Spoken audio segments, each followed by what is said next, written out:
जय श्री राम मित्रों। आज मैं आपसे भगवत गीता के बारे में कुछ बातें करना चाहती हूँ। उम्मीद करती हूँ कि हर अध्याय में आपको कुछ न कुछ सीखने को मिलेगा। इसमें 18 अध्याय हैं और 700 श्लोक हैं। भागवत का मतलब भगवान और गीता का मतलब हो गया गीत।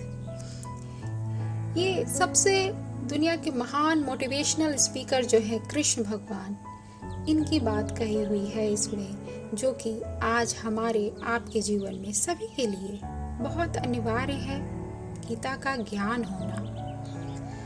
अध्याय 1 में जब कौरवों और पांडवों की सेना आमने सामने खड़ी रहती है तो अर्जुन अपने सारथी यानी कृष्ण को कहते हैं कि आप रथ को बीच में लेकर चलो, मैं देखना चाहता हूँ कि हमारे सामने कौन कौन खड़े हैं। जब वो भीष्म पितामह द्रोणाचार्य अपने प्रियजनों को देखते हैं तो वो निर्णय लेते हैं कि मैं युद्ध नहीं लड़ूंगा। वो घबरा जाते हैं कि मैं अपने ही लोगों से युद्ध लड़कर करूंगा क्या। हमें यह सीख मिलती है कि जब हम वास्तविकता से अलग होते हैं और जब हम बुरी चीजों के सामना करते हैं तो अपना संयम खो देते हैं और घबरा जाते हैं। हमें उसी वक्त इमोशनल स्टेबिलिटी की जरूरत होती है। अपने कर्म को कभी नहीं भूलना चाहिए। इमोशनल अटैचमेंट कैसा भी हो, आपको अपने कर्म को हरदम याद रखना चाहिए। घबरा करके अपना निर्णय नहीं बदल लेना चाहिए। आज के युग में ये बहुत जरूरी है। हम छोटी छोटी चीजों से घबरा जाते हैं, इतना बड़ा डिसीजन ले लेते हैं जो कि उस लायक ही नहीं होता है। आज के भाग दौड़ में कौरव और पांडव हम आपस में ही अपने मन में ही खड़ा कर देते हैं और युद्ध शुरू कर देते हैं। और इसी युद्ध में कोई एक अर्जुन सामने आ जाता है जो कि हार मान लेता है पहले ही युद्ध लड़ने से। वो कहता है कि मैं नहीं लड़ सकता, सब मेरे अपने हैं, मैं युद्ध लड़कर करूंगा भी तो क्या करूंगा।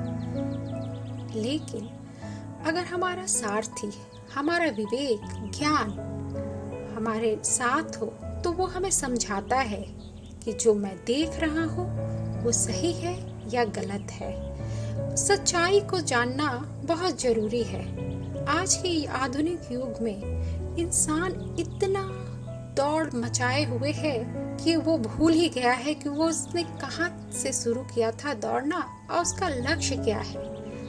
आज के युग में इतना हड़बड़ाहट है, इतना घबराहट है, मुझे तो कुछ समझ में नहीं आता कि लोग ये सोचने का वक्त भी क्यों नहीं निकालते कि जो ये हमारा जीवन है इसका लक्ष्य क्या है, इस लक्ष्य तक हमें कैसे पहुंचना है।